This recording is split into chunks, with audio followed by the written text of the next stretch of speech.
Hello and welcome to the Wake Up with Gratitude podcast. I'm your host, Julie Boyer, and today I am very excited to share with you a new friend. Good morning, Marissa. Good morning, Julie. And of course, it's afternoon for you. I always forget all these people in Eastern time zone, I tell you. But Marissa Hamon and I actually connected through Instagram. She was amazing and reached out to me because she'd been listening to the podcast. And as soon as I saw the way that she described herself on Instagram and I started looking at her pictures, I said, I would absolutely love to share you with our audience. So, Marissa is a self love and life coach. Like she really does embody self love. She is a certified personal trainer. She loves to travel and adventure.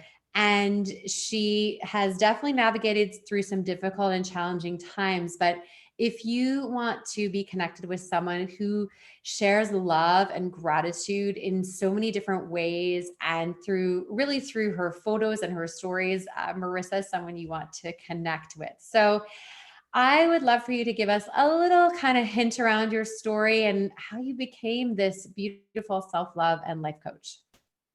Oh, thank you so much for the introduction. Yeah, I'm so happy to share. I was born and raised in a small little town in Ontario. We had the population said 400 people, and there's probably around that many people there. I was born and raised in Ottawa, but I was 6 when we moved out there. Everything I remember from my childhood, my perception was there. And I was homeschooled all the way through high school. I was one of 9 kids. I was in a small religious town, and like was my life, was homeschooling, big families, and religion. And it was very interesting over the course of my young formative years and up and through middle school and high school, because my entire life was around God, right? You hear about people who are raised religious or people who are religious. And it was like, I was really religious. We went to mass anywhere between 4 to 6 times a week, right? We would say the rosary almost every day, right? I remember by the time when I was in middle school and then high school, I would be in all these different religious choirs. I mean, I still remember how to sing the entire mass in Latin, right? So it's like I was in religion, and that was my life. And the purpose of life was to know, love, and serve God. And it was that. And I remember when I was somewhere between 12 and 16 is really where things start to shift. I started to have questions about, like, maybe is this the truth? Is this not? Why do I believe the things I believe?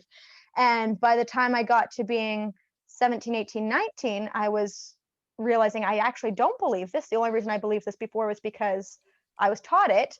But my head knew it wasn't real, but my heart still longed for it to be real. And so when I left the church, I was like, well, then what's the purpose of my life? Yeah. Who am I? And a lot of those questions and like those desires, that desire just to want to be loved and who I was, like so much of my self-worth had come from being a daughter of God. And this was my life purpose. And then when suddenly that wasn't it anymore, I was like, well, I'm worthless, I guess. Like, what's my worth? And this was all happening kind of subconsciously. Like, I wasn't really aware of it. But when I left the religious town when I was 19 and I moved to Ottawa 2.5 hours away, I was like, I don't know what I'm going to do with my life. And I was looking at different programs in school, and I realized I was like, oh, well, on a conscious level, thinking like, I'm a human being. I want to make sure that I take care of myself, my body. That's something I know about me. Maybe I don't know what my purpose is, but I know I'm a human being and I better take care of the body. And that's also some other way I can help other people. So I went to school at Algonquin College and I did fitness and health promotion and became a personal trainer. Looking back, 100% what was going on was I was going, I have no purpose and value to the world. I get attention and people love me based off my body. So I better figure out how I can remain fit and sexy the rest of my life. Otherwise, no one's going to love me and I'm going to have no worth. So it was interesting now looking back and being like, oh, that's actually what was going on. And going through school, being the perfectionist from religion, because in religion, my belief, I was like, if I didn't do it perfect, it was a sin and you'd be going to hell. Right. So my perfectionism, of course, kicks in, which is fantastic because it meant I was up at the top of my class and I did phenomenally in school and I got a really, really great job out of there. But on the inside, just because I was outside performing well, on the inside, subconsciously, I didn't realize that there were still all these broken parts of me. And how much of this I was still doing from that place of emptiness and trying to do it to have others love me rather than from a place of starting at love and doing it to take care of myself and nurture myself because I actually did love myself. So I went through that, did some holistic personal training and lifestyle coaching for 5 years. And then in September 2020 or 2019, I was in a meditation because I kept hitting heads with myself. When I was younger, I'd started to develop overeating and binge eating disorder. And there was a lot of shame for me around my body, around food, all these other things. And it was in 2020 when I was like, why am I keep butting my head against myself? Why can't I just figure this out? And I was in a meditation and it just came to me. It's like, you're doing something amazing, but it's not meant for you right now. And I was like, oh, interesting. So I sat with that for a little bit and then I ended up leaving. So I left the gym, this thing that I thought was going to be like my life, my career, everything.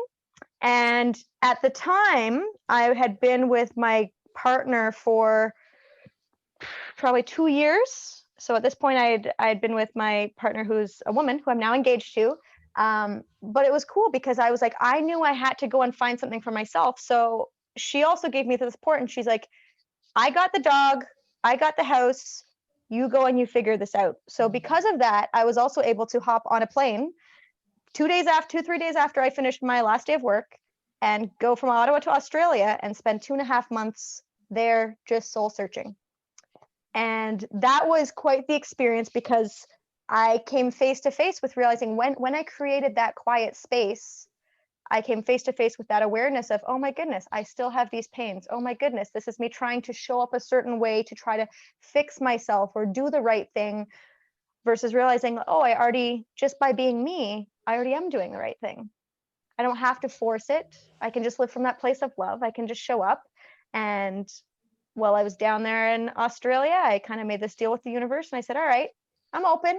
If you want me to do something, let me know. And then 2 days later, somebody messaged me on Instagram being like, hey, I've been following your story for a couple of years and see what you're doing. And I was wondering, do you do life coaching? So I said, well, guess I do. I was like, I'll try. So I jumped in and I tried. And I remember like my whole body after this first session was just like alive. It was like, this is me. This is what my gift is. And the amount of joy I got from that, from showing up as me, using my gifts, I was like, all right. And then like while I was in Australia, COVID hit. Yeah. And I came back to Canada and everything's been in lockdown and it's been insane. And it's not been comfortable. And I'm trying to figure out, how do I trust myself and do this life coach thing? And how do I love myself and start a business and all these other things? And it's been insane. And that's okay because it's a combination of trusting the process, knowing it's all going to work out, and through the process, also consciously loving myself every single step of the way. And knowing that when something doesn't line up and it doesn't feel quite right, that's not quite me. How can I shift and pivot?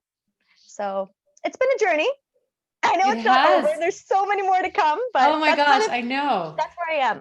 Wow, there's a lot. Yeah, thank you. That's a lot to share. And I'm glad you shared the story of your childhood because obviously that's a big part of all those developmental and formative years. The messages you were told.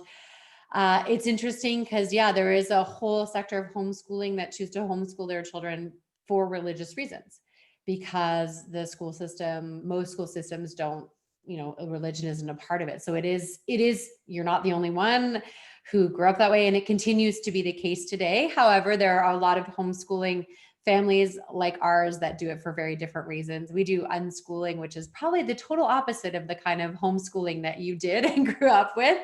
And it's interesting too that you found the courage to go and to dive into something, even though you weren't, really sure what you were doing, becoming a personal trainer. And even the trip to Australia, and my heart started to beat faster when you talked about that, because we're now recording this in January of 2021, which is your trip was a year ago. And I had friends who were also in Australia when the borders were closing, Canadian friends. And, you got that chance, and my friends got it. They went for a different reason, but they also got this chance to visit. And I do think there is a collective loss and a collective grief for all those that this year couldn't go on that trip to discover yourself, didn't take the gap year abroad, all of these ways that travel and adventure really fuel our soul. So I think more than ever, we need people like you who are, able to coach people and support people, and maybe living from your experience, help them to find themselves and go into their true gifts, maybe without that chance to take off and see the world. Because I do think we're going to get there, but we're not. I don't know. I don't know why people thought when we turned the page of the calendar that like all of a sudden everything would be fine. It's like so funny. So I really admire you. And I think, divine timing, right? Like you went in January, like really divine timing. So you mentioned very briefly in passing, though, one of your struggles, which I think a lot of people would look at you and wonder, like from the outside, they'd be like, well, you seem really healthy and fit. So how did overeating and like binge eating, I can't even understand how that would happen to someone who looks like you, in air quotes. Yeah, for sure. And like looking back, I can see it stems from many different places, right? So if we look at overeating and binge eating, there's different things that will stem it, right? Like there's the emotional side of things, and then there's the chemical side of things, right? There's also the habitual side of things, right? Your physical body remembers the patterns of things you eat and times and everything like that, right? But also the chemistry in your body, if it's off balance, it's going to make you crave other things and make you want to overeat. And also, if your emotions aren't stable, if you don't know how to deal with those, then your body will then crave the food to then suppress the emotion or to numb it out. So it's almost like for me, it was like an anxiety medication, right? It was my food, right? So for different people, it'll stem for different reasons. Looking back, I think it stemmed for a combination of all of them, right? And it's through a combination of also being aware of all of them, which is how I currently now manage it, right? Because it still is something which comes up, right? I do, and I think there's different people who are addicted to different things in different amounts, right? Addiction runs in my family. My mom's she's been sober for over 30 years, but she was an alcoholic. I've got a sister who's been sober for over 2.5 years. I'm so proud of my younger sister. It's pretty amazing to see what she's done. But like alcohol affects the brain a certain way. But addiction. So I think the sugar especially affects my brain a certain way. And we know that sugar is addictive. You look at the science behind it. We already know that. But some people are also more susceptible to it than others. So I think that that's just one of the ways I'm wired, which is okay. But looking back, because of that religion, and there were so many different rules on things I could or could not do, food was one thing that I didn't have to worry about in regards to it being a sin, right?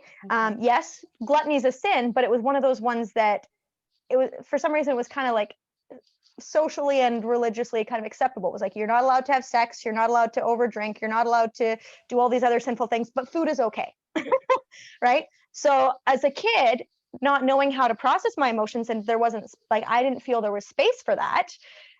Because I was the second oldest of 9 kids, and I was homeschooling myself, and there was many amazing homeschooling parts, like you said, of all the unschooling stuff I got to have, but also with the 9 kids, I mean, it meant that when it was time to go outside and play, I had to get 7 other kids ready before I'd actually go outside and play. So I felt like a second parent. So I would use food as a way to manage my anxiety, but also when other emotions or other things came up, I didn't feel like there was space for me to discuss them or feel them. So I would put food into my body to make that feel better. Same thing. When I started to realize, like, what's my purpose in life? What's my worth? I'm worthless. If that was my belief and that's what I thought, that really hurts when you come to terms with that. So instead of feeling that, it was a lot easier for me to feed that and fill myself up physically, even if I was feeling empty, if that makes sense. Yeah. So, wow. Oh my goodness. The sugar thing is so interesting because I do believe what you said, which is sugar is addictive for some people, not everyone. And I will put myself in that category of sugar is the thing I struggle with the most. I'm doing dry January right now. Like, I don't even care. I spent 2 years not drinking, didn't even care. Like, it didn't matter to me. If I start drinking again, I can have 2 drinks and I can stop. No big deal. Alcohol isn't a trigger for me, but sugar, and it creeps up on me. It's like I have a little bit and then a little bit more and then a little bit more.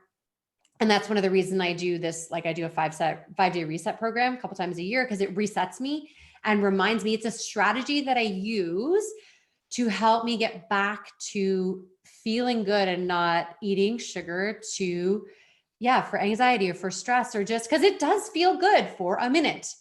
And then you're tired and you're not moving your body as much and you're not all these things. And it's really interesting. And I appreciate you sharing this, because people often put personal trainers on a pedestal.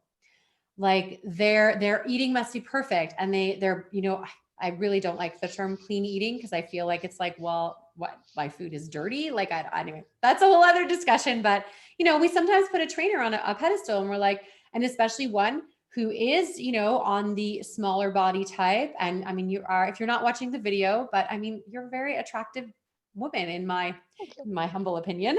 But it's more because, not just because of the way you look, it's because of the energy you have and this beautiful smile. And you don't look like someone who would have struggles or addictions or that kind of thing. And I think when we share these stories from people that we look up to and we know that they're real human beings with struggles, I think it helps the rest of us.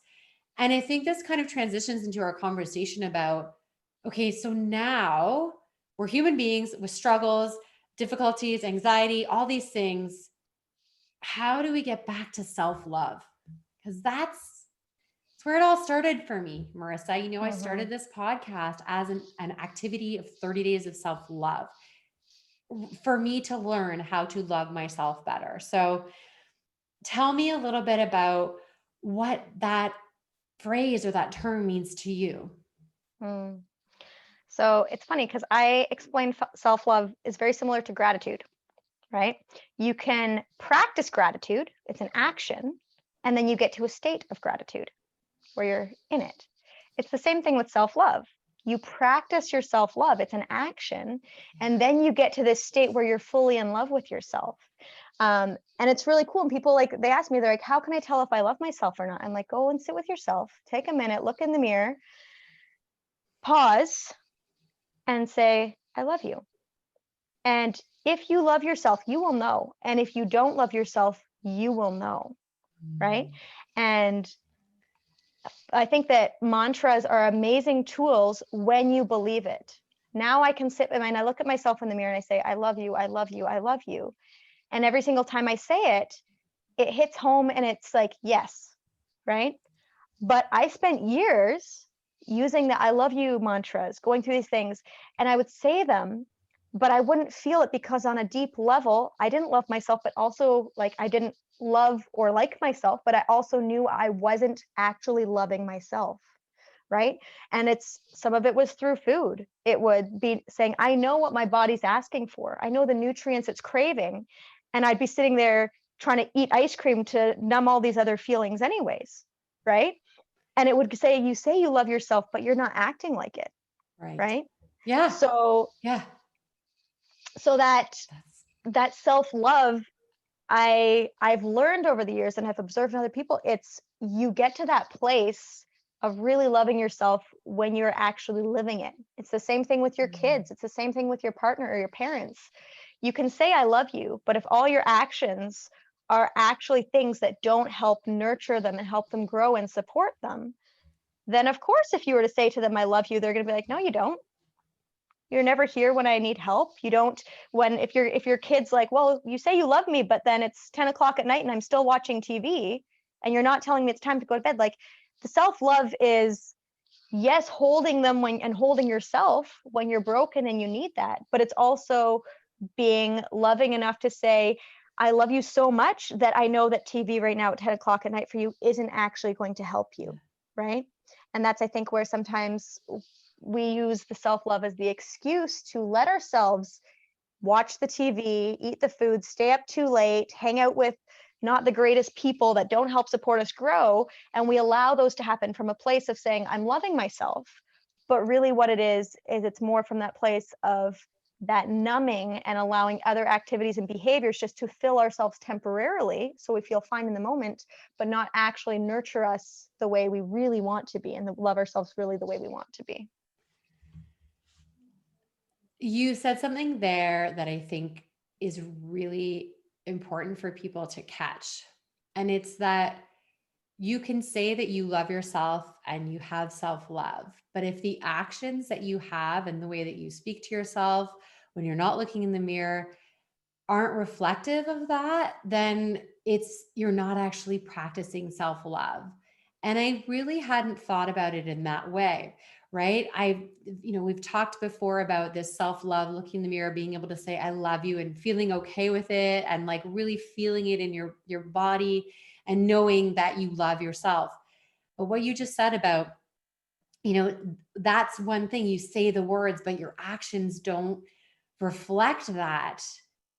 I feel like that's a missing piece for so many people, right? They might say, well, but I do say I love you in the mirror.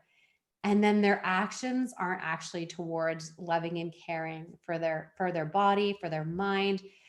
Like you said, do I binge watch more Netflix? And listen, I watch Netflix. Okay. Like I'm not against Netflix. I actually, one of the reasons why I watch Netflix sometimes is because I'll work too much, which is also not loving for myself, right? It's not healthy. I need a break. And sometimes that break is binge watching a great show. But there's a difference between binge watching your show till midnight and not getting your sleep versus watching 2 or 3 episodes and being able to say, you know what? Now the most important thing is for me to turn this off, get away from a screen, and get myself ready to sleep because I love my body. So I feel like this is like a little, like, I feel like there should be a light bulb that appeared above my head because I have not heard someone talk about self-love in this way. And I think that's very powerful. So tell me a little bit more about your work around self-love and how you work with people and help them to kind of maybe get there. Yeah, for sure. So I use the word self-love because it's something that everyone go, oh, I've heard that before. But if you really break down self-love, like we said, in regards to that action, really what it is it's self-responsibility, right? Oh, It's taking care of yourself. So it's not nearly as sexy as when I'm like, I help you with your self-love. If I'm like, I help you take responsibility for yourself and actually do the things you need to do, people are like, oh, I don't want to do that. Right? But if you yeah. break it down, it's like one of those things, like it's super simple but also super complex, right? When you jump into it, it's like loving yourself is being you. It's just being you. It's allowing yourself to be you, because that's it's allowing yourself to be expressed. It's like this is me, right? I used to turn down my volume and not talk as much and be like no, like I'm just a light, right? Same thing, I would be like, same thing even just with like, I know I have a healthy, strong, beautiful body, and I think that that's sometimes where my overeating would also, that was another thing it would stem from, is being like, oh, I should maybe dim myself down a little bit and be like a normal person and maybe not be quite as fit and beautiful, because then I won't want to I don't want other people to think that I'm better than them, or other people to like more than, like those would come up. But realizing like, but I shining my brightest self and being me doesn't dim anybody else. It's going to be what inspires them and gives them the ability to spark in them, so that way they can be their true self, right? So the most loving thing you can do for yourself is allowing yourself to be you, like the things you want to do. Like you said, those TV shows that bring you to, that help your brain shut off and bring, like that's part of you loving you, right? Same thing, we talked about the sugar early. For some people, eating the sugar when it doesn't mess them up on those other levels, right? Yeah. That's them loving themselves. The key is figuring out who is me, how do I be me, and how can I do those things that light me up, right? The clothes I wear, the people I hang out with, the activities, right? Your photography is such a Yes. gift, Oh, right? And if you didn't say yes to that, that's right, right. you could say, oh, well, if I do this photography, maybe somebody else is going to think that I think that I'm a better photographer than them and my life is way more cool and all those other things. If you didn't step into you and say yes to you, you wouldn't have this beautiful gift to share with the world, and you wouldn't have that same level of self-love. So the more people be themselves, and the more I be me and the more you be you, that is self-love, is allowing yourself to be that best self and giving yourself what you really want, right? And like I said, that's the very simple version of it. We can jump into the complex in a second, but that's the simple version. Just be you. Well, but I actually think that's already a huge ask. I really do. Like, I think the majority of people are walking around with not just a mask. I mean, I'm talking about masks and who we are. And the more masks that we wear and the more we hide behind our labels, the less we are authentic to us. I really love that you mentioned the photography thing because we as we started, I was like, I'm sorry, I'm a little bit unorganized this morning because I had to go. I had to go to the beach because there was going to be a sunrise. And you're like, really? Like you had to go? I was like, yeah, I had, not you, but like people might be thinking, what do you mean you had to go? Listen, there's a lot of rain here in the winter. It's very gray. And when the sun is going to come up and I see it on my weather app, I will go to the beach and I will miss other stuff. I might be a little bit disorganized, I might be late, but it doesn't matter because it fills me with so much joy. And then I will share some of my photography. And what you said about photography and sharing it, what's really interesting is a lot of photographers don't share their work. Whether it's because they're nervous, I don't know the reasons behind, but maybe they're nervous about being judged or their work getting stolen, which happens all the time with photography. But that to me is like, that's the gift part. Like you said, I love to take my photos. I've improved. I've gotten better over time, of course, because I've decided to work on my craft. And sometimes one photo impacts thousands of people and just makes them smile. And even you, like, when you post on Instagram and I see your big, beautiful smile and you just really enjoying life and you really posting your authentic feelings and your life, it does shine your light even brighter. And it makes me want to like just step up even more because of what you're doing in that way. Now, you do have a free offering that I noticed, your 7-day self-love. Is it a challenge? It is. So Yeah, tell it's me, how do we get a hold of that? so What you sounds can like go fun. to, there's a link through my Instagram, or you can Okay. go to my website. You can get through there. But yeah, it's basically like that was a little gift from me, and it breaks it down, some steps you can do to start to love yourself. I break down like the difference between loving yourself on a physical level, on a mental level, and on a spiritual level, right? Like there's different parts of us and we want to be loved in different ways. So it's a really good, if you're like, I want to love myself, how do I even do this, right? Marissa says, okay, be yourself, be authentic. Great. How do you do that, right? Yeah. We know what we need to do, but how, that will actually Yeah. break it down for you. It'll give you some steps and Oh, some wow. stuff. So yeah, so it's a lot of fun. So enjoy that. That's just a gift from me. Well, that's very generous. And I think it's a great way. We've had many coaches on the podcast before. And what I say to people is, if you choose to work with a coach, you have to find the one that aligns with you. And finding a self-love coach, like for me, was so exciting because it is like a subset of the type of coaches that we have, and that focus on self-love is really special. And I do think it is the foundation probably for a lot of the way coaches work, but you really embody that and you've done your own work in your own journey in that way. Before we kind of move to wrapping things up, I'd love to hear about some of the ways that you're practicing gratitude, whether it's on a daily basis or a weekly basis. What does that look like for Marissa? I do it a lot, the daily basis for sure. So every day, minimum, I go through 5 things I'm grateful for. So my fiance Kathleen and I, every morning when we wake up, the first thing we do is we look at each other and we say, I'm happier, healthier, wealthier, more fit, and more in love with you than I was yesterday. Oh my And gosh, then, please say that again. I'm like crying over here. You happier. ladies are so cute. I'm happier, I am healthier, I am wealthier, I am more fit, and I am more in love with you than I was yesterday. And the really beautiful thing about this as well, like the affirmations, is if in the morning I wake up and I say that, and I know yesterday I didn't love my body, when I say I'm healthier and more fit, the little thing will go off in my heart, and it's like, but you didn't. And then I'm like, you're right, and I will choose to do it today. So we start with that, and then on our morning walk or there in bed, we'll go through and we say, okay, what are 5 things you're grateful for today? So every day we list off a minimum of 5 things you're grateful for. Right now, I also have a gratitude buddy who's actually Kathleen's sister. So she's like my sister in law to be, I guess. She's my sister, right? But I write down my 5 things in my gratitude journal, and I take a picture and I send them to her. And she has her gratitude journal. She writes down 5 things and sends them to me. So I have that. But also just like, it's really become, it's a lifestyle, it's a practice, because once you start to teach your brain how to reframe things, right? And this is where Like people, they see me on Instagram, like you said, I'm a bright light. That is really me.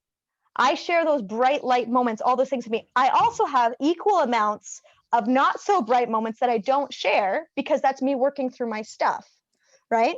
But all those moments, all those things, it's because I've chosen to look at all the beautiful parts of life. It's because in all those moments, I'm choosing gratitude. Yeah. Every single moment of your life, when you start to train your brain to do that, there's blessings in everything. And it's just a matter of saying, I'm grateful for this, and how can I grow with it? So that's a little bit of the ways I practice gratitude. Oh, that made me teary, just the way that you ladies greet each other in the morning. That's so beautiful.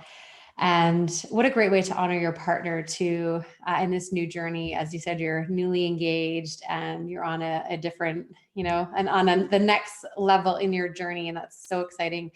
I love hearing about people getting engaged and married and all these things during these times, because it's such a different time. And sometimes, we might feel like we should put life on hold because we're like waiting for things to be over. And I love when I hear about people taking action in spite of. It's like, you know what?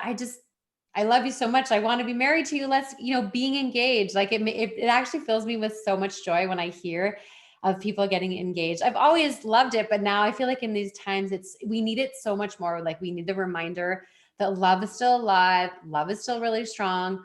Love is an energy. It's a source of power. It's more than just a physical love for your partner and an attraction. Like love is just so much. And we've talked a lot about self-love in this, and knowing that, and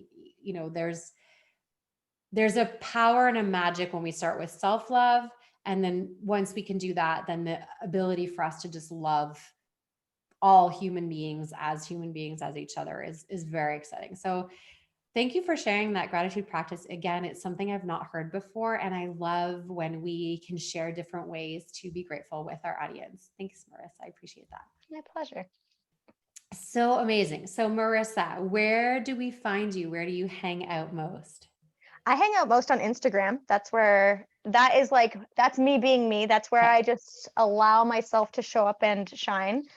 You'll also see it on Facebook, just because I've said, you know what, I'm going to let that just flow over into Facebook, but I don't really manage it there. So my Instagram is marissa.hamon. You can find me there. And you can also find me on my website if you want to look a little bit more about what coaching looks like with me. Check that out, or you can shoot me a message. And my website is marissahamoncoaching.com. And you said you have a new podcast? I do not. But Something I've been playing around with the ideas. Yeah, I've been on a bunch of different podcasts recently. Okay.